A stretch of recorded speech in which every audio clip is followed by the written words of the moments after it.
Luke chapter 4 verse 16. And he came to Nazareth, where he had been brought up, and as his custom was, he went into the synagogue on the Sabbath day and stood up for to read. Next verse. And there was delivered unto him the book of the prophet Isaiah. And when he had opened the book, he found the place where it was written. He was studying and looking for himself all through the scriptures. And he found Isaiah 60. The Spirit of the Lord is upon me, because he has anointed me to preach the gospel to the poor. He has sent me to heal the brokenhearted, to preach deliverance, not to pray deliverance. Deliverance is a message, it's not a prayer. I don't know why people are struggling with that reality. Maybe English is becoming a problem. To preach deliverance, because deliverance is the forgiveness of sin in the gospel and recovering of sight to the blind, to set at liberty them that are bruised. Next verse. To preach the acceptable year of the Lord. Next verse. And he closed the book, and he gave it again to the minister, and sat down, and the eyes of all them that were in the synagogue were fasting on him. Next verse.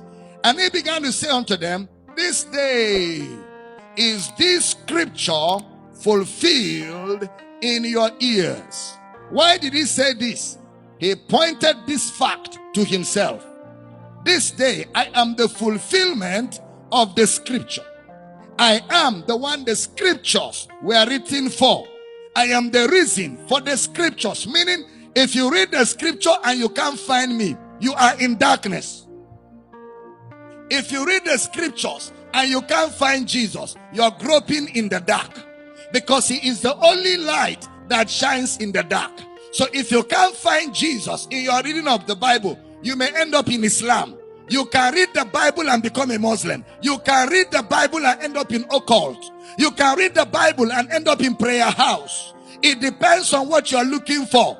Because the only thing you should look for is the light that shines in the dark place. And that light is concealed in a prophecy, which is the sufferings of Christ and the glory that shall follow. That is the light that lighteth every man that cometh into the world. That is the light that the darkness cannot comprehend. Ayabada. That is the light that shines in the dark. Metoba, Katebe, Kelida, Kalato, Beleka, Nakata. When you arrive at that light, the Bible comes alive.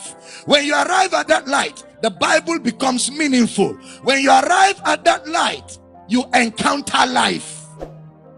When you arrive at that light, you encounter life. Until you arrive at that light, the Bible is a storybook. Until you arrive at that light, the Bible is history. It is that light that shines in the dark place that brings life into a man. In him was life, and the life was the light of man.